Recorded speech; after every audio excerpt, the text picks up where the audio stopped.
அதனால.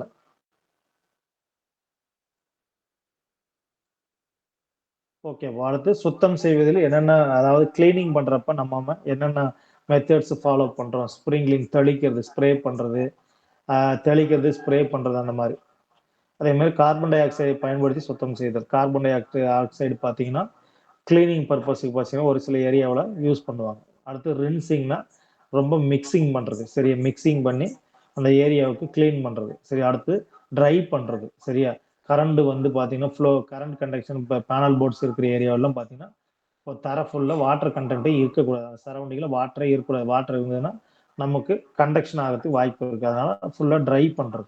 சரி, வாட்டரே அங்க இருக்கக்கூடாது. அந்த மாரி இருக்குது. அடுத்தது இந்த மாரி இருக்கிறதெல்லாம் பார்த்தீங்கன்னா, நம்ம ஒர்க்கர்ஸ்ல இது ஃபேக்டரிஸ்ல வந்து கிளீனிங் பர்ப்பஸ் எந்த மாரி பண்றோம் அப்படிங்கிற மாரி இருக்கு. சரி, அடுத்து ஆ ஒரு ஒரு சில ஒர்க்க செய்யறப்ப நம்ம என்னென்ன ஃபாலோ பண்ணோம். அந்த ஒர்க்க ஃபாலோ பண்றப்ப என்னென்ன ஃபேக்டர்ஸ கன்சிடர் பண்ணோம் அப்படிங்கிற மாரி. சரியா? அந்த ஒர்க்க கன்சிடர் பண்றப்ப நம்ம ஒரு இஷ்யூஸ கிரியேட் பண்ணியிருக்காங்கன்னா, அத நம்ம ப்ராப்பரா வந்து நம்ம என்னென்ன ரூல்ஸ் அண்ட் ரெகுலேஷன் ஃபாலோ பண்ணணும் அப்படிங்கிற ஃபர்ஸ்ட்டு ஒரு இஷ்யூஸ் நடக்குது. ஒரு ஃபேக்டரிஸ கிளீன் பண்றாங்கன்னா, அந்த ஏரியாவுல தரம் பிரிக்கிறது. என்ன இஷ்யூ இருக்கு? அத நம்ம எப்படி வந்து செக்ரிகேட் பண்றது? ஷார்ட் அவுட் பண்றது. இஷ்யூஸ் நடந்ததுன்னா ஷார்ட் அவுட் பண்றது. அப்படிங்கிற மாரி. ஃபர்ஸ்ட்டு தரம் பிரித்தல். செய்ரின்னு சொல்லுவாங்க. சரி, இங்கிலீஷ்ல செய்ரின்னு சொல்லுவாங்க. இதெல்லாம் வந்து இந்த சர்க்கிள் பார்த்தீங்கன்னா, பில்டிங்ஸ்ல வச்சிருப்பாங்க. ஒரு ஃபேக்டரிஸ்ல கம்பல்சரி வச்சிருப்பாங்க. நம்ம எத பண்ணணும், எத பண்ணக்கூடாது அப்படிங்கிற மாரி வச்சிருப்பாங்க. சரி, அடுத்தது ஒரு வரிசைப்படுத்துதல்னா பார்த்தீங்கன்னா, ஸ்கிமேட்டிக் அரேஞ்ச்மென்ட்ஸ். இது இங்கங்க தான் இருக்கணும். இந்த ஏரியாவுல தான் இருக்கணும் அப்படிங்கிற மாரி. சரி, ஃபர்ஸ்ட்டு என்ன வொர்க் நேச்சர்ன்னு பார்த்து தரம் பிரிக்கிறது. அடுத்தது வரிசைப்படுத்துதல். சரி, ஸ்கிமேட்டிக் அரேஞ்ச்மென்ட். ஒவ்வொரு ஏரியாவுலயும் எந்த ஏரியாவுல எது எது இருக்கணும், எந்த ஆர்டர்ல வச்சிருக்கணும் அப்படிங்கிற மாரி.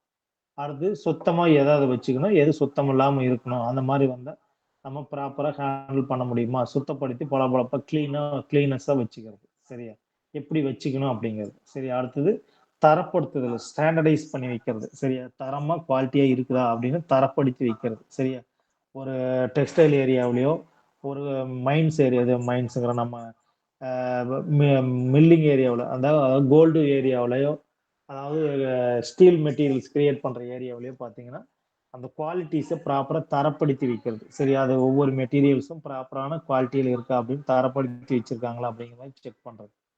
அடுத்து சுய கட்டுப்பாடு, செல்ஃப் டிசிப்ளினோட அதாவது ப்ராப்பரா ஹேண்டில் பண்ணியிருக்கிறோமா அப்படிங்கிறது. சரி, இதெல்லாம் வந்து பார்த்தீங்கன்னா, ப்ராப்பரான ஒரு ஃபேக்டரிஸ் ப்ராப்பரான ஆப்பரேட் ஆகுறதுக்கு மக்கள் நலன்னா பார்த்தீங்கன்னா, ஒர்க்கர்ஸ் உள்ள என்ன ஹியூமன் பீயிங்ஸ் ஒர்க் பண்றதுக்கான ஒரு வழிகாட்டு நெறிமுறைகள். சரியா? ஒரு அணுகுமுறை. ஒரு ஃபேக்டரிஸ்ல எப்படி ஆப்பரேட் பண்றாங்கிறது பார்த்தீங்கன்னா, இதுல குடுத்துருக்காங்க. அடுத்தது பார்த்தீங்கன்னா, ஒரு சில கோட்ஸ் குடுத்துருக்காங்க. சரி, அந்த கோட்ஸ் பார்த்தீங்கன்னா, தொழிற்பிரிவுக்குரிய கைக்கருவிகள், குறிப்பீடுகள், தரம் என்னென்ன இருக்கு அப்படிங்கிற மாரி. சரியா? இந்த கோட்ஸ் பார்த்தீங்கன்னா, என்ன பர்ப்பஸ்க்கு யூஸ் ஆகுது? NEC கோட், அதாவது நேஷனல் எலக்ட்ரிக் கோட்ன்னு சொல்லுவாங்க. இந்த கோடு பார்த்தீங்கன்னா, என்ன பர்ப்பஸ்க்கு எந்த டூல்ஸ ஹேண்டில் பண்றோம்? அந்த டூல்ஸ ஹேண்டில் பண்றப்ப என்ன அதனோட கோடு அப்படிங்கிற மாரி. சரி, இது அதிகமா கேட்கறதில்ல மேக்ஸிமம். சரி, அப்படி கேட்டாங்கன்னா 1, 2 தான் கேட்பாங்க. இத மட்டும் பார்த்துக்கங்க. சரி, என்னென்ன கோட்ஸ் யூஸ் பண்றாங்க? அதாவது ஃபேக்டரி எக்யூப்மென்ட்ஸ்ல ஃபாலோ பண்றப்ப அந்த டூல்ஸுக்கு என்னென்ன குறியீட்ஸ் இருக்கு. கோடு இருக்கு. குறிப்பீடு பண்ணிட்டு கோடு இருக்குது அப்படிங்கிற மாரி. சரி, இதெல்லாம் பார்த்தீங்கன்னா NEC கோடு 2011.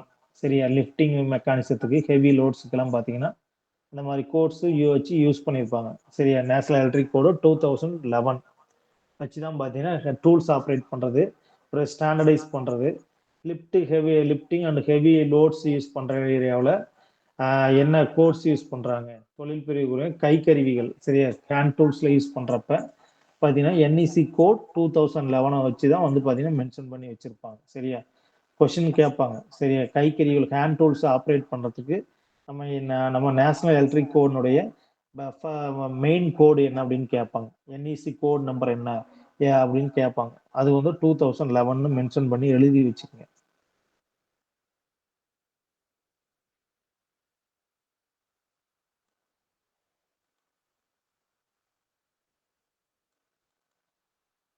அடுத்து நம்ம டூல்ஸ் என்னென்ன யூஸ் பண்றோம்? அப்படின்னு பார்ப்போம். என்னென்ன டூல்ஸ் அப்படின்னு பார்ப்போம். First pliers, cutting pliers. இது வந்து காம்பினேஷன் சைடு கட்டிங் பிளேயர்ஸ் சொல்லுவாங்க. சரி, combination plier or cutting pliers சொல்லுவாங்க. சரியா?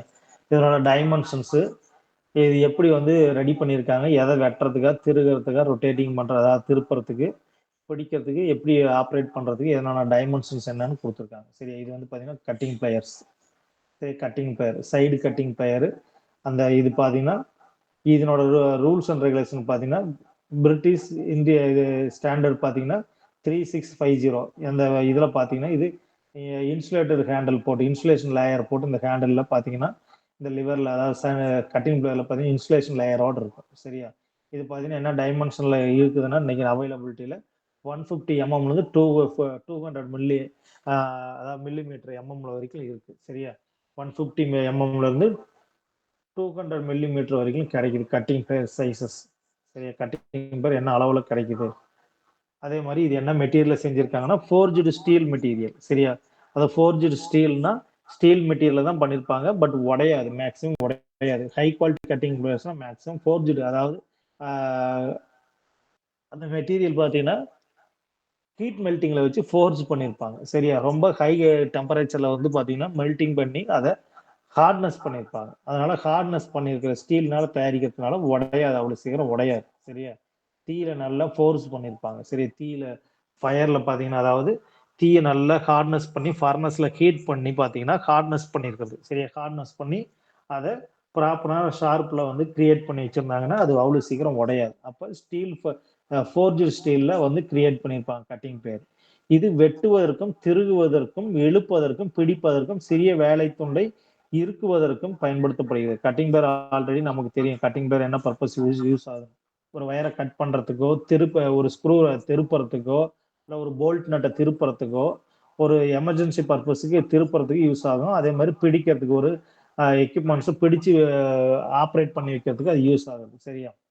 இந்த பர்பஸ்க்குலாம் பார்த்தீங்கன்னா இந்த கட்டிங் பிளேயர்ஸ் மேக்ஸிமம் யூஸ் ஆகுது.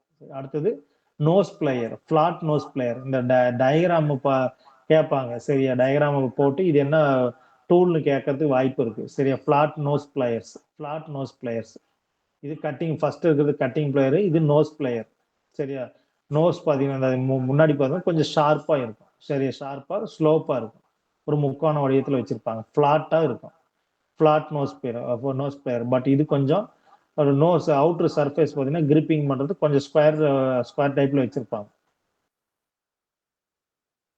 சரி, இதில் நோஸ் பிளேயர்ல பார்த்தீங்கன்னா இது 100 mm இருந்து 150 200 mm வரைக்கும் கிடைக்குது. இது தட்டையாக இருக்கும், மெல்லிய பிளேடு போன்றவர்களை பிடிப்பதற்கு. சின்ன சின்ன எம்எம் திக்னஸ் கம்மியா இருக்கிறத பார்த்தீங்கன்னா அதை வந்து ஹோல்டு பண்ணி பிடிச்சு வைக்கிறதுக்கு ஆப்ரேட் பண்றது யூஸ் ஆகுது. சரியா? அதாவது தட்டையாக இருக்கும். இது நோஸ் எண்டு பார்த்தீங்கன்னா தட்டையா ஸ்லோப்பா சின்னதா இருக்கும். அதனால இது பார்த்தீங்கன்னா ஸ்லோப்பா இருக்கிறதுனால இது நோஸ் பிளேயர்னு சொல்றாங்க. சரி, தட்டையா இருக்கும், மெல்லிய பிளேடு போன்றவற்றை சின்ன சின்ன பீசஸை பிடிக்கிறதுக்கு இது ஆப்ரேட் ஆகும், யூஸ் ஆகும். அடுத்து side cutting players, side cutting players. சரியா? இது பாத்தீங்கன்னா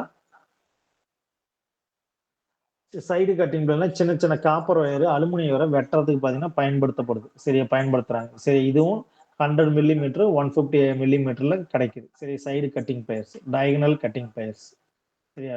டயகனலா கட் பண்றது இது. சீட் கட்டிங்க்கு பாத்தீங்கன்னா மேக்ஸிமம் இது மாதிரி மெட்டல் கட்டிங் பிளேயர்ஸ்லாம் பாத்தீங்கன்னா மெட்டல் சைடு பிளேயர்ஸ்லாம் பாத்தீங்கன்னா யூஸ் ஆகும். அலுமினியம் வயரும் காப்பர் வயர் கட் பண்றது, சின்ன சின்ன இன்சுலேஷனை ரிமூவ் பண்ற பர்பஸ் இது யூஸ் ஆகுது. அடுத்து ஸ்க்ரூ டிரைவர்கள், ஸ்க்ரூ டிரைவர்ஸ். இந்த மாதிரி ஃபிளாட்டா இருக்கிறது, இந்த மாதிரி ஷார்ப்பா இருக்கிறது. சரியா? ஷார்ப்பான ஸ்க்ரூ டிரைவர்ஸ், ஃபிளாட்டா இருக்கு, அதாவது ஸ்டார் ஸ்க்ரூ டிரைவர். அடுத்தது பட்டை ஸ்க்ரூ டிரைவர், அதாவது ஷார்ப்பா ஸ்டாரா இருக்கிறது, இது மைனஸ் ஸ்க்ரூ டிரைவர்னு சொல்லுவாங்க இது. சரியா? ஸ்க்ரூ டிரைவர்கள் பொதுவாக பிளாஸ்டிக் கைப்பிடிகளுடன் தண்டு பகுதி காப்பிடப்பட்ட உரையால் மூடப்பட்டிருக்கும். ஏன்னா இந்த இடத்துல இந்த சென்டர் போர்ஷன் பார்த்தீங்கன்னா பிவிசி மெட்டீரியலால, ஏதாவது ரப்பர் மெட்டீரியலால பார்த்தீங்கன்னா க்ளவுஸ் போட்டுற மாதிரி போட்டிருக்கும். இது டாப் பார்த்தீங்கன்னா பிளாஸ்டிக் மெட்டீரியலால போட்டிருப்பாங்க. கைப்பிடிகளும் பிளாஸ்டிக் மெட்டீரியல்லாம் போட்டிருப்பாங்க. நம்ம கரண்ட் சப்ளைல திருப்புறதோ, கரண்ட் இருக்கிறப்ப திருப்புறமோ, இல்லை ஹேண்டில் பண்ணி டைட் பண்ணோம்னா அந்த ஏரியாவில் பார்த்தீங்கன்னா இது யூஸ் ஆகும். சரியா? அதே மாதிரி சாதாரண ஸ்க்ரூ டிரைவரின் அளவு, அதன் தடிமன், இங்க பார்த்தீங்கன்னா 150 to 0.6 to 4 mm length, breadth, அகலம் கொடுத்துருக்காங்க. லென்த், நீளம், அகலம். சரியா? நீளம், அகலம் மற்றும் உயரம் கொடுத்துருக்குறாங்க. சரி, இந்த மூணும் கொடுத்துருக்காங்க. 150 mm டு 200 mm வரைக்கும் 0.6, 0.88, 0.8, 4 mmலையும் 5.5 mm கிடைக்குது. சரியா, இன்னைக்கு மார்க்கெட்ல கிடைச்சிட்டு இருக்கு. ஸ்க்ரூ டிரைவரின் கைப்பிடியானது மரத்தாலோ அல்லது செல்லுலோஸ் ஆக்சிலேட்டராலோ குறிப்பிடப்படுகிறது. அதாவது செல்லுலோஸ் மெட்டீரியல்ல பார்த்தீங்கன்னா மரத்தால உட் மெட்டீரியல்ல கைப்பிடி போட்டிருப்பாங்க. சரி, அந்த மாதிரி இதுக்கெல்லாம் பார்த்தீங்கன்னா யூஸ் பண்ணுவாங்க. சரியா, இந்த ஸ்க்ரூ டிரைவர் கீழே இருக்கிறது பார்த்தீங்கன்னா குத்தூசி மாதிரி இருக்கும். சரி, சின்ன சின்ன டாட்ஸ் வைக்கிறது, சின்ன சின்ன பஞ்ச் பண்றதுக்கு பார்த்தீங்கன்னா பிவிசி மெட்டீரியல் உட் மெட்டீரியல் பஞ்ச் பண்றதுக்கு பார்த்தீங்கன்னா இந்த மாதிரி ஸ்க்ரூ டிரைவர்ஸ் யூஸ் ஆகும். அடுத்து எலக்ட்ரிக்கல் டெஸ்டர், நியான் டெஸ்டர்னு சொல்லுவாங்க, ஆல் எலக்ட்ரிக்கல் டெஸ்டர்னு சொல்லுவாங்க. சரி, இந்த டெஸ்டர் பார்த்தீங்கன்னா உள்ள நியான் லேம்ப் இருக்கும். டெஸ்ட்டுக்கு ஒரு உள்ள இருக்கிற லேம்ப் பார்த்தீங்கன்னா நியான் லேம்ப். சரி, அந்த லேம்ப் பார்த்தீங்கன்னா வச்சு எலக்ட்ரிக்கல் சப்ளைல டச் பண்ணி பார்க்குறப்ப எரியுதா இல்லையான்னு தெரிஞ்சுக்கிறதுக்காக செக் பண்ணுறதுக்காக யூஸ் ஆகும். இது பார்த்தீங்கன்னா 230 வோல்ட் தாங்குற வரைக்கும் 250 வோல்ட் தாங்குற மாதிரி வச்சிருப்பாங்க. சரியா, இதோட வோல்டேஜ் பார்த்தீங்கன்னா ரேஞ்ச் பார்த்தீங்கன்னா 100 வோல்டேஜ் வந்து 250, ஆனால் அதில் 500 வோல்டேஜ்னு குறிப்பிடப்பட்டிருக்கும். வோல்டேஜ் பார்த்தீங்கன்னா இதில் மென்ஷன் பண்ணிக்கிறது 250 வோல்ட் தான் தாங்கும். இந்த நியான் லேம்ப் பார்த்தீங்கன்னா உள்ள இருக்கிற லேம்ப் 250 வோல்ட் தான் தாங்கும். பட் அதில் 500 வோல்டேஜ் 2 ஃபேஸ் வரைக்கும் தாங்குற மாதிரி உள்ள ஒரு ரெசிஸ்டன்ஸ் போட்டிருப்பாங்க. உள்ள ஒரு ரெசிஸ்டன்ஸ் போட்டு தான் வந்து பார்த்தீங்கன்னா நியான் லேம்ப் சீரிஸாக கனெக்ட் பண்ணியிருப்பாங்க. சரி, அது பார்த்தீங்கன்னா 250 to 500 வோல்டேஜ் வரைக்கும் தாங்குற மாதிரி டிசைன் பண்ணியிருப்பாங்க. 2 முனைகளிலும் எலக்ட்ரோடுகள் பொருத்தப்பட்டிருக்கும். சரி, இந்த இடத்துல பார்த்தீங்கன்னா ஒரு மெட்டல் ஸ்க்ரூ டிரைவர் முன்னாடி பார்த்தீங்கன்னா மெட்டல் பார்ட் போட்டிருக்கும். இந்த டாப்லயும் மெட்டல் பார்ட் இருக்கும். இது லைவ் பார்ட். கரண்ட் செக் பண்றப்ப இந்த இடத்துல பேஸ் வரும். இந்த பக்கம் நம்ம கிரவுண்டிங்ல இருந்து டச் பண்றப்ப நியூட்ரல் மாதிரி கிரவுண்ட் கிடைக்கும். அப்ப இந்த லேம்ப் நியான் லேம்ப் வந்து எரியும். சரியா, 2 முனைகளிலும் எலக்ட்ரோடுகள் பொருத்தப்பட்டிருக்கும். மின்னோட்டம் 300 மைக்ரோ ஆம்பியர் அளவுக்குள்ள இருக்கும். சரியா, 300 மில்லி ஆம்ஸுக்குள்ள இருக்கும். இதனோட கரண்ட் ரேட்டிங் கெப்பாசிட்டி தாங்கிறது பார்த்தீங்கன்னா 300 மில்லி ஆம்ஸ் இருக்கும். சரியா, கரண்ட் பார்த்தீங்கன்னா 300 மில்லி ஆம்ஸ் வந்து பார்த்தீங்கன்னா தாங்குற மாதிரி இந்த நியான் லேம்ப் வந்து டிசைன் பண்ணியிருப்பாங்க.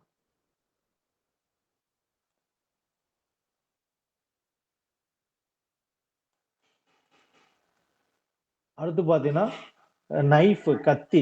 சரி, எலக்ட்ரீஷியன் கத்தி. சரி, எலக்ட்ரீஷியன் வந்து பார்த்தீங்கன்னா வயர்ஸ் இன்சுலேஷன் ரிமூவ் பண்றதுக்காக பார்த்தீங்கன்னா இந்த மாதிரி சிசல் கத்தி வச்சிருப்பாங்க. சரி, கத்தி வந்து வச்சிருப்பாங்க. சரியா, எலக்ட்ரீஷியன் நைஃப் டபுள் பிளேட் டைப்ல பார்த்தீங்கன்னா சின்னதா ஒரு கத்தி வச்சிருப்பாங்க. சரியா, வயர் இன்சுலேஷன் ரிமூவ் பண்றதுக்காக வச்சிருப்பாங்க. சரியா, கத்தியின் அளவை அதனுடைய பெரிய அளவு பிளேடின் நீளத்தை அளவால் குறிப்பிடப்படுகிறது. அதனோட டைமென்ஷன் பார்த்தீங்கன்னா 50 to 70 மில்லிமீட்டர் இருக்கும். அதாவது 50 mmல இருந்து 75 mm வரைக்கும் இருக்குது.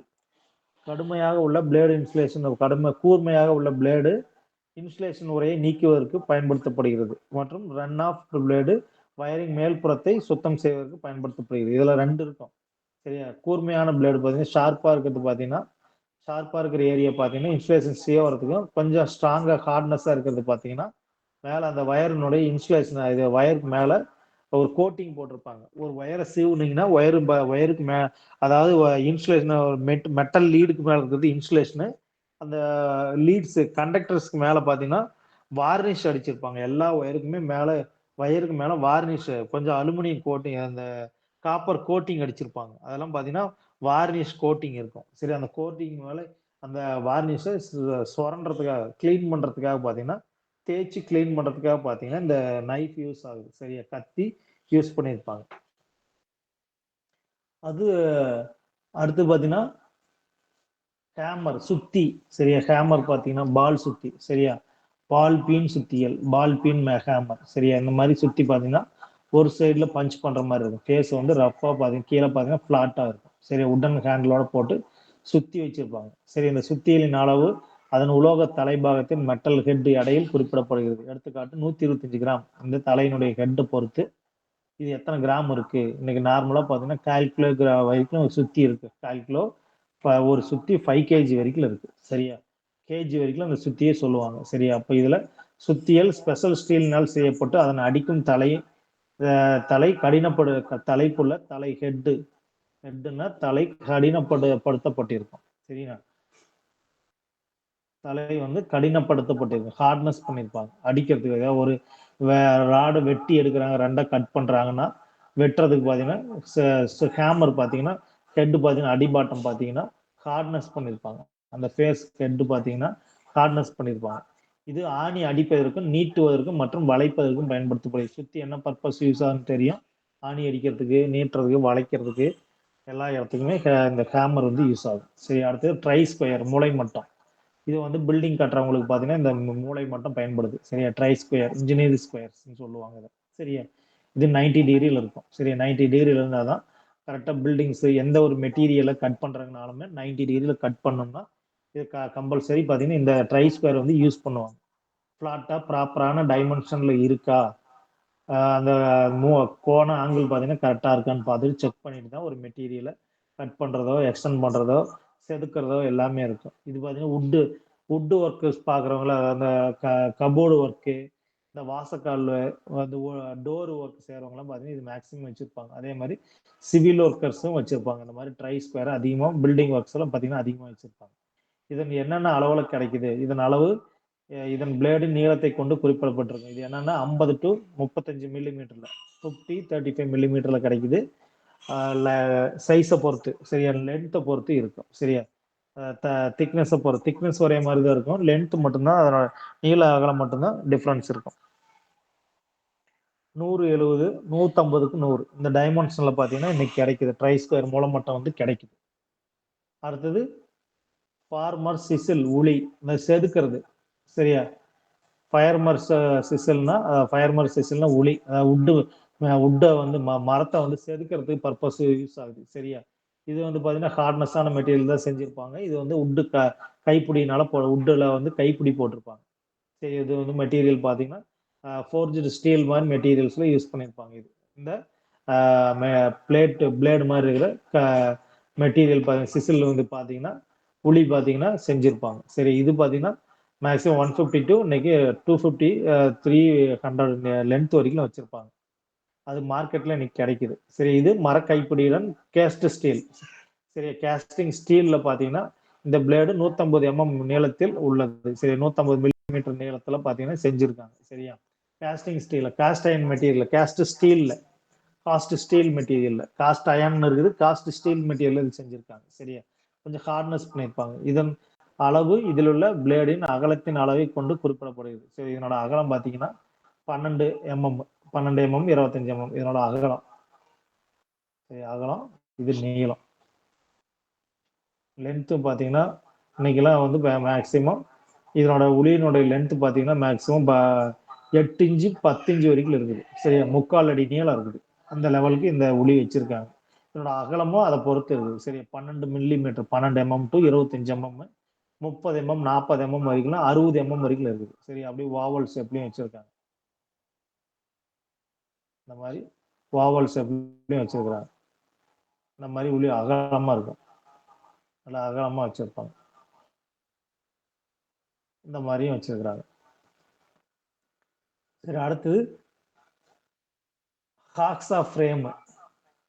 சரி, இது வந்து ஹாக்ஸா ஃப்ரேம், டெனன்சா, டெக்னிக்கல் நேம் டெனன்சா. இது வந்து ஆக்ஸா ஃப்ரேம்னு சொல்லுவாங்க. சரி, ஆக்ஸா ஃப்ரேம் பார்த்தீங்கன்னா அறுக்கிறதுக்காக பர்பஸ்க்காக இது யூஸ் ஆகுது. சரியா, டெனன்சாவின் நீளமானது 250 to 300 mm வரைக்கும் இருக்குது.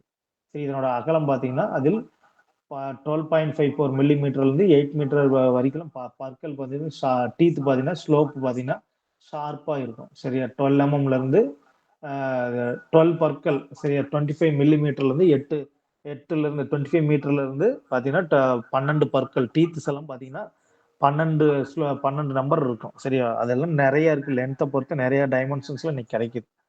சரியா, மரசாதங்களை அறுக்கிறதுக்கும் கட் பண்றதுக்கும் பலகையில கட் பண்றதுக்கும் பார்த்தீங்கன்னா இது மேக்ஸிமம் யூஸ் ஆகுது. இந்த மாதிரி ஆக்ஸா ஃப்ரேம்ஸ் கட்டிங் ஒர்க்குக்கெல்லாம் மேக்ஸிமம் யூஸ் ஆகுது.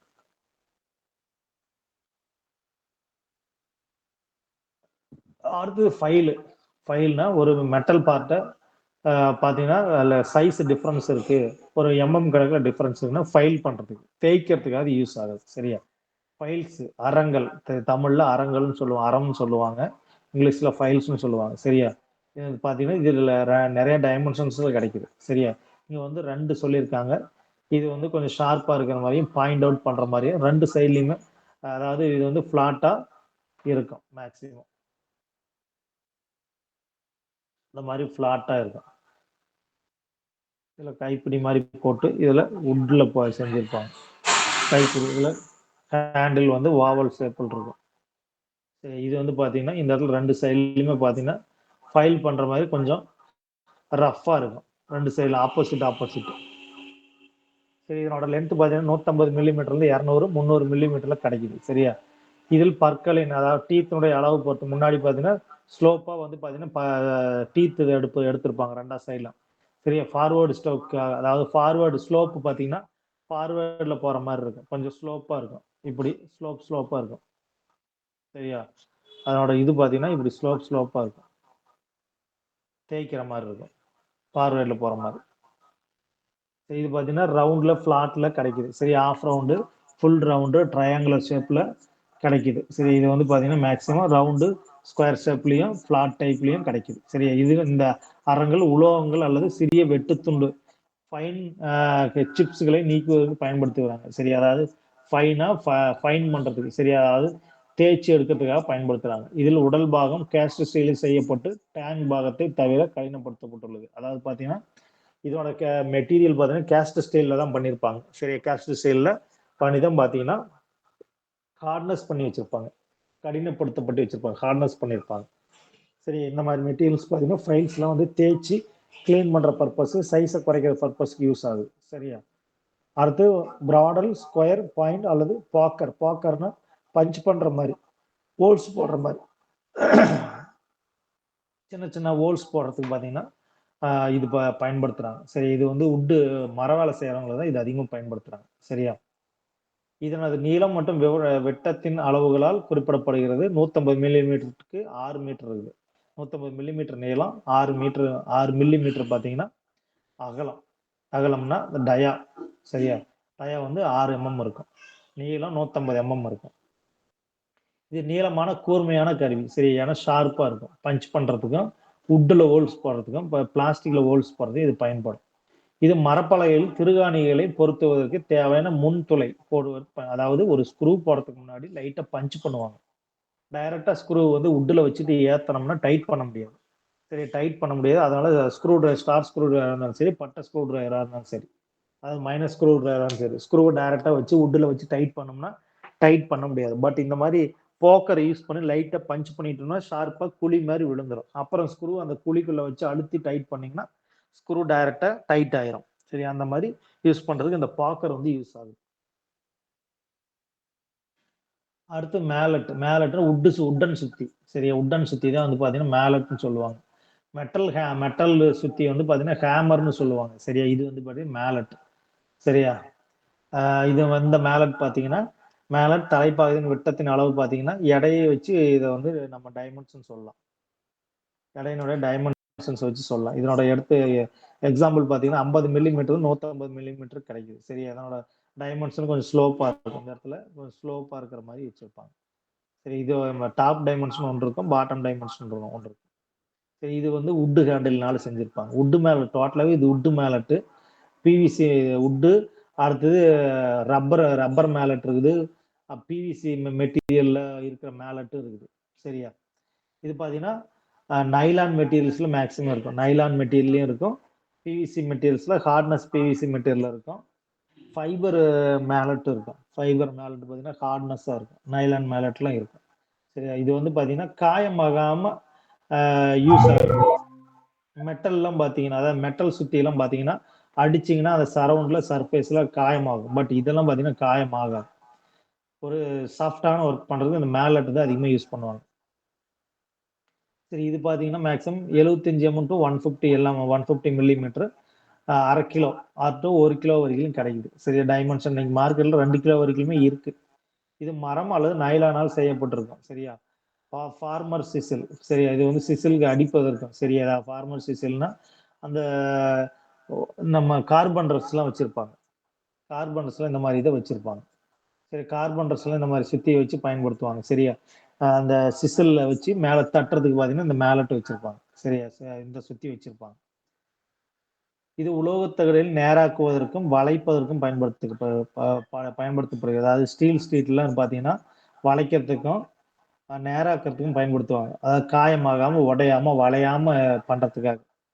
இது மோட்டாரின் பாகங்களை ஒருங்கிணைக்கிறதுக்கு வேலைகளுக்கு கூட பயன்படுத்தப்படும். அதாவது மோட்டார் அசம்பிளி செய்யறாங்கல்ல, அந்த இடத்துல வந்து body front end cover, fly end cover பார்த்தீங்கன்னா சுத்தியில் அடிச்சோம்னா காஸ்டிங் பாடி வந்து உடஞ்சிரும். அப்ப இது வந்து என்ன பண்ணுவாங்கன்னா லைட்டா தட்டினாங்கன்னா இதுல வந்து உடையாது.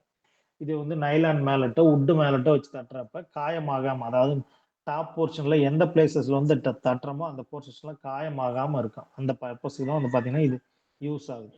சரியா? அடுத்து சென்டர் பஞ்ச் ஒன்று பார்க்காம விட்டோம். Centre punch metal centre punch. இதன் அளவு அதன் உடலின் மற்றும் விட்டத்தை கொண்டு குறிப்பிடப்படுகிறது. சரி, அது இதனோட டைமென்ஷன்ஸ் பார்த்தீங்கன்னா 100 மில்லிமீட்டர்லேருந்து 100 மில்லிமீட்டருக்கு 8 மில்லிமீட்டர் இருக்கும். சென்டர் பஞ்சின் முனை கோணமா இருக்கும். ஆங்கிள் பார்த்தீங்கன்னா 90 டிகிரி ஷார்ப்பா இருக்கும். சரி, angle of the tip is 90 degree ஆகும். இதன் மெட்டல்களில் மார்க் செய்வதற்கு மற்றும் பைலட் துறைகளில் பஞ்ச் செய்வதற்கு பயன்படுகிறது. அதாவது பாக்கர் வந்து பிவிசிக்கு உட்டுக்கு பயன்படுத்துறாங்க பஞ்ச் பண்றதுக்கு. ஒரு ஹோல்ஸ் போடுறாங்கன்னா பஞ்ச் பண்ணி, இல்லை ஸ்க்ரூ அடிக்கிறாங்கன்னா லைட்டா பஞ்ச் பண்ணிட்டு அப்புறம் ஸ்க்ரூ ஏற்றுறதுக்கு கரெக்டா இருக்கும். இந்த பாக்கர் இது அது வந்து உட்டு பாக்கர். இது மெட்டல்ல போடுறப்ப சென்டர் பஞ்சுன்னு சொல்லுவாங்க. ஒரு ஹோல்ஸ் போடுறாங்கன்னா அந்த சென்டர்ல பாத்தீங்கன்னா இப்போ டைரக்டா ட்ரில் பிட்டை வச்சு மிஷின்ல வச்சு ட்ரில் போட்டாங்கன்னா அந்த பிட்டு வந்து பாத்தீங்கன்னா கரெக்டா சென்டரா எந்த பாயிண்ட்ல வந்து ட்ரில் பண்ணுமோ அந்த இடத்துல பண்ணாது. கொஞ்சம் மிஸ் அலைன் ஆயிருக்கு, அலைன் ஆகுது, ப்ராப்பரா அந்த பாயிண்ட்லயே அலைன் ஆகாது. பட் இந்த சென்டர் பஞ்சை வச்சு ஒரு தட்டு தட்டிட்டோம்னா அந்த பாயிண்ட்ல கரெக்டா பஞ்ச் ஆயிரும். பஞ்ச் ஆன பின்னாடி ட்ரில் மிஷினை வச்சு ட்ரில் பண்ணாங்கன்னா ஹோல்ஸ் ப்ராப்பரா அந்த பாயிண்ட்லயே ஹோல்ஸ் விழும். சரியா? பாயிண்ட் மிஸ் அலைன் ஆகாது, மிஸ் மேட்ச் ஆகாது. சரி, இது டூல் ஸ்டீல்னால் செய்யப்பட்டு அதன் முனைகள் கடினப்படுத்தப்பட்டு வச்சிருப்பாங்க. சரியா? ஹார்ட்னஸ் பண்ணிருப்பாங்க. இது ஸ்டீல்னால, இதுவும் ஸ்டீல்னால தான் இருக்கும். ஹார்ட்னஸ் பண்ணி வச்சிருப்பாங்க. ஹார்ட்னஸ் வந்து ஸ்ட்ராங் பண்ணி வச்சிருப்பாங்க. குவாலிட்டியா இருக்கும். சரியா? இப்போ பஞ்ச் பண்றது ஹெவியா இருக்கணும்ல, சுத்தி வச்சு அடிக்கிறப்ப இந்த டாப் வந்து உடஞ்சிடக்கூடாது. அதனால ஹார்ட்னஸ் பண்ணியிருப்பாங்க. டாப்பும் பாட்டமும் ஹார்ட்னஸ் பண்ணி வச்சிருப்பாங்க. ஸ்டீல் மெட்டீரியல்ல செஞ்சு. சரியா? இது வந்து மெட்டல்ல பஞ்ச் செய்யறதுக்கு மார்க் செய்யறதுக்கு பார்த்தீங்கன்னா மேக்ஸிமம் யூஸ் ஆகுது. ஹோல்ஸ் போடுறதுக்கு முன்னாடி பஞ்ச் பண்ணிட்டு தான் ஹோல்ஸ் போடுவாங்க. சரியா?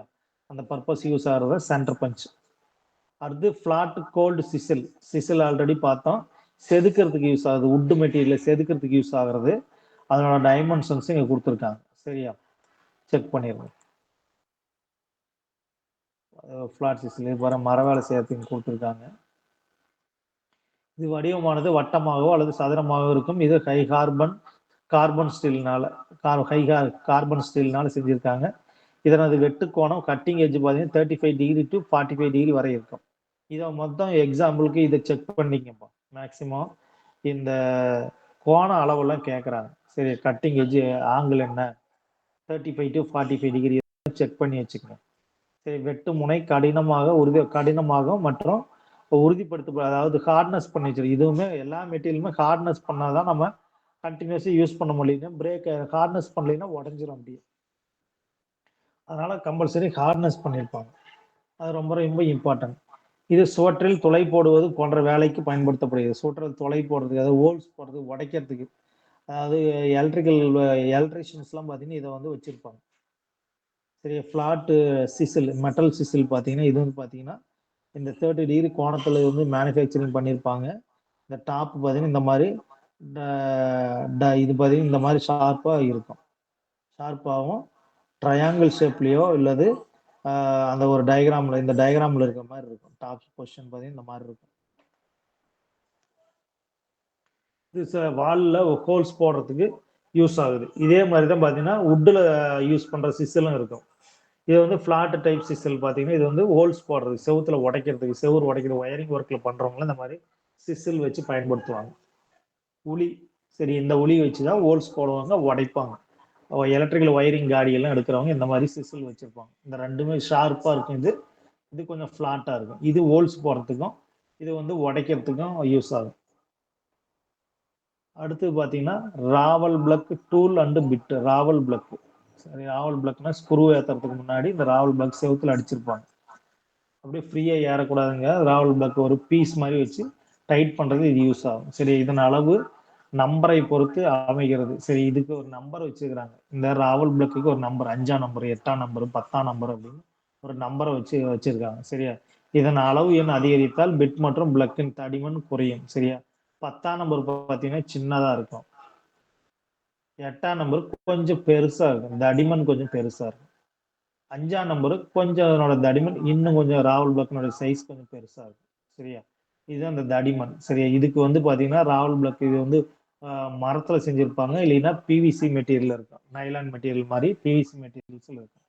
இது வால்ல ட்ரில் பண்ணிட்டு இதுக்கு மேல ஸ்க்ரூ பண்றது இது கம்ஃபர்டபுளா இருக்கும். சரி, இதுவும் பாத்தீங்கன்னா அந்த ராவல் பிளக் பிட்டு ட்ரில் பிட்டு பாத்தீங்கன்னா ஹோல்ஸ் போட்டு ஃபர்ஸ்ட் இது ஹோல்ஸ் போட்டுருவாங்க. இது வந்து ஜம்பர் தான். இது ஃபர்ஸ்ட் இது வந்து ஜம்பர் ஹோல்ஸ் போட்டு அப்புறம் இந்த ராவல் பிளக் வுட் பீசஸ்லாம் வச்சு அடிச்சு ஸ்க்ரூ ஏற்றத்துக்கு யூஸ் ஆகும். சரியா, இது வந்து ஜம்பர் பிட்டுன்னு சொல்லுவாங்க. சரியா, ராவல் பிளக் டூல் பிட், அதாவது கட்டையை அடிக்கிறதுக்கு முன்னாடி ஒரு ஜம்பர் ட்ரில் மிஷின்லயே இன்னைக்கு ஹோல்ஸ் போட்டுக்கிறாங்க. அந்த ஜம்பர் மேக்சிமம் இது வந்து மிஷின் இல்லாம இருக்கிற டைமிங்ல இது வச்சு யூஸ் பண்ணுவாங்க. Rawl plug jumper. சரியா, இது நம்பர் வந்து பாத்தீங்கன்னா 8ஆம் நம்பர் ஜம்பர். சரியா, பிட் இதுக்குள்ள மர பீஸ் உடன் ராவல் பிளக் பாத்தீங்கன்னா மரக்கட்டை பாத்தீங்கன்னா அதுக்கும் நம்பர்ஸ் இருக்கு. இந்த அந்த ஹோல்ஸ் போடுறதுக்கும் நம்பர்ஸ் இருக்கு. இது 8ஆம் நம்பர் ஜம்பர். சரியா, 8ஆம் நம்பர், 10ஆம் நம்பர், 6ஆம் நம்பர் ஜம்பரு. இதனோட ஜம்பருடைய இந்த ஹோல்ஸ் போடுற சைஸ், அதனோட ஹோல்ஸோட சைஸை பொறுத்து இந்த பிட்டு கிடைக்குது, ஜம்பர் பிட்டு கிடைக்குது. சரியா, ஹோல்ஸ் போடணும், திடீர்னு ட்ரில் மிஷின் இல்லை ஓட்ட போடுறதுக்கு சவுத்துல ஒரு ஆணி அடிக்கணும் அப்படிங்கிறப்ப இந்த மிஷின் இல்லாதங்கிற பட்சத்துல இந்த மாதிரி உளி வாங்கிடுவாங்க. இது என்ன ஒரு 150 ரூபா கிடைக்கும். சரி, 150 ரூபா வரும். சரி, அப்ப இந்த பிட்டை வாங்கி சுத்தி வச்சு அடிச்சா கரெக்டான ஹோல்ஸ் விழுந்துரும். ஹோல்ஸ் விழுந்துருச்சுன்னா நம்ம டைரக்டா மரக்கட்டை அடிச்சு அதுக்கு மேல ஒரு ஆணி வச்சு அடிச்சிடலாம். டைரக்டா ஆணி அடிச்சா வால் வந்து பிரேக் ஆகி உடையறதுக்கு வாய்ப்பு இருக்கு, கிராக் ஆயிரும். அதனால என்ன பண்ணுவோம், இந்த ஜம்பரோ ட்ரில் மிஷின்ல ட்ரில் போட்டோ அப்புறம் கட்டை அடிச்சு அதுக்கு மேல ஆணி அடிப்பாங்க. சரி, அந்த பர்பஸ் யூஸ் ஆகும். சரியா, செக் பண்ணிங்க. சரி, இது வந்து பாத்தீங்கன்னா செங்கல் செவத்துல காங்கிரீட் செவத்துல வந்து ட்ரில் போட்டு ட்ரில் போடுறதுக்கு பயன்படுது. மேக்ஸிமம் இது யூஸ் ஆகுது. இது வந்து பாத்தீங்கன்னா மைல்டு ஸ்டீல்ல பண்ணியிருப்பாங்க. ஸ்டீல்ல டூல் ஸ்டீல்ல அல்லது மைல்டு ஸ்டீல்ல பண்ணியிருப்பாங்க. சரியா, செக் பண்ணிங்க. அடுத்து டபுள் எண்டட் ஸ்பேனர். சரி, இந்த ஸ்பேனர்ல டிஃப்ரெண்ட் சைசஸ்ல கிடைக்குது. சரி, அதே மாதிரி இதனோட கோடு பார்த்தீங்கன்னா 2028. சரி, பிஏஎஸ் பிரிட்டிஷ் இந்தியன் ஸ்டாண்டர்ட்ல 2028ல பேனர் ஸ்பேனர்னுடைய கோடு, ஸ்பேனருக்கு கோடு வந்து BAS 2028. Double end spanner, single end spanner, ring spanner அப்படின்னு ஸ்பேனர்ஸ் இருக்கும், இன்னைக்கு மார்க்கெட்ல கிடைக்குது. செக் பண்ணிருங்க. இது டிஃப்ரெண்ட் டைமென்ஷன்ஸ்ல இருக்குது. இது பாத்தீங்கன்னா ஸ்டீல்ல வந்து ரெடி பண்ணியிருப்பாங்க. ஸ்டீல் மெட்டீரியல்ஸ் தான் பண்ணிருப்பாங்க, கேஸ்டிங் ஸ்டீல்ல பண்ணியிருப்பாங்க. இது சிங்கிள் எண்டு டபுள் எண்டு முனைகளா கிடைக்குது. சரி, ஒரு சைடு மட்டும் ஸ்பேனர் நட்டு டைட் பண்ற மாதிரி, இல்லைன்னா ரெண்டு சைடுல நட்டு டைட் பண்ற மாதிரி ரிங் டைப்லயும் ஸ்பேனர்ஸ் கிடைக்குது. அடுத்து ஹாக்ஸா ஃப்ரேம் அண்ட் பிளேடு. இது வந்து ரெண்டு டைப்ல இருக்கு. ஃபர்ஸ்ட் பார்த்தது ஒன்று இருக்கும். இந்த ஆக்ஸா ஃப்ரேம் பார்த்தீங்கன்னா கம்பியை கட் பண்றது அறுக்கிறதுக்கு பர்பஸ் யூஸ் ஆகும். ஃபர்ஸ்ட் பார்த்தது வந்து வுட்டு கட் பண்றதுக்கு, வுட்டு அறுக்கிறதுக்கு யூஸ் ஆகுது. அந்த ஒரு ஆக்ஸா ஃப்ரேம் இருக்கும். இது வந்து பாத்தீங்கன்னா கம்பி அறுக்கிறதுக்கு, மெட்டல் அறுக்கிறதுக்கு வந்து பாத்தீங்கன்னா இது யூஸ் ஆகுது. அறுவை பிளேடு கனம் மெல்லியதாகவும் குறுகியதாகவும் இரும்பினால் செய்யப்பட்டு பற்கள் வெட்டப்பட்டு இரண்டு முனைகள் பகுதியிலும் துவாரம் இடப்பட்டிருக்கும். ஏன்னா இந்த ஆக்ஸா பிளேட ரெண்டு சைடுல ரெண்டு ஹோல்ஸ் இருக்கும். இதுவும் பாத்தீங்கன்னா முன்னாடி ஸ்லோப்பா ஷார்ப்பா இருக்கும். சரி, அறுக்கிறதுக்கு பயன்படுத்துறதுக்காக. சரி, இது குறைந்த கலப்பு இரும்பு மற்றும் ஹை ஸ்பீடு ஸ்டீல்லாம் செய்யப்பட்டிருக்கும். சரி, குறைந்த கலப்பு இரும்புனா காஸ்டிங் அயன்லால பண்ணியிருப்பாங்க. சரி, இதன் அளவு பார்த்தீங்கன்னா 20 மில்லிமீட்டர்ல இருந்து 200 மில்லிமீட்டர்ல இருந்து 300 மில்லிமீட்டர் நீளம். இது ஸ்டாண்டர்ட் சைஸ்ல கிடைக்குது. இதனோட லென்த் பார்த்தீங்கன்னா maximum 200 millimetre 300 millimetre. 300 millimetre 300 mm வரைக்கும் கிடைக்குது லென்த்.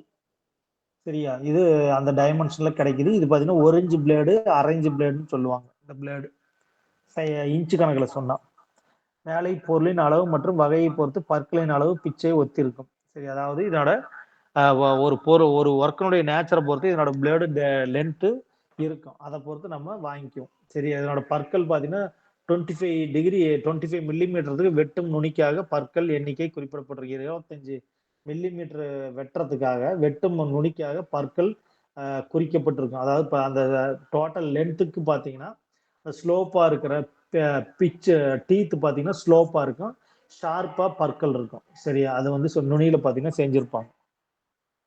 இதுல பாத்தீங்கன்னா 25 மில்லிமீட்டர் பிளேட்னா 14 பற்கள், அதுக்கு அடுத்தது 18 பற்கள், அடுத்து 24 பற்கள், அடுத்து 32 பற்கள். அதாவது யூசேஜ் பொறுத்து இதனோட ஷார்ப்னுடைய டீத் இருக்கும். 14 டீத்தா, 18 டீத்தா, 24 டீத்தா, அந்த மாதிரி லென்த்தை பொறுத்து இதனோட டீத் இருக்கு. இதனோட பல்லு முன்னாடி ஸ்லோப்பு ஷார்ப்பா இருக்கும். சரி, இந்த ஆக்சப் ஃப்ரேம்ல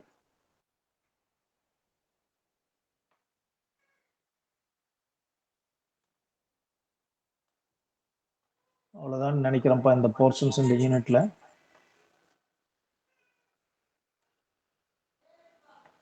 ஆமா, ஆக்சப் ஃப்ரேமோட முடிஞ்சுச்சு.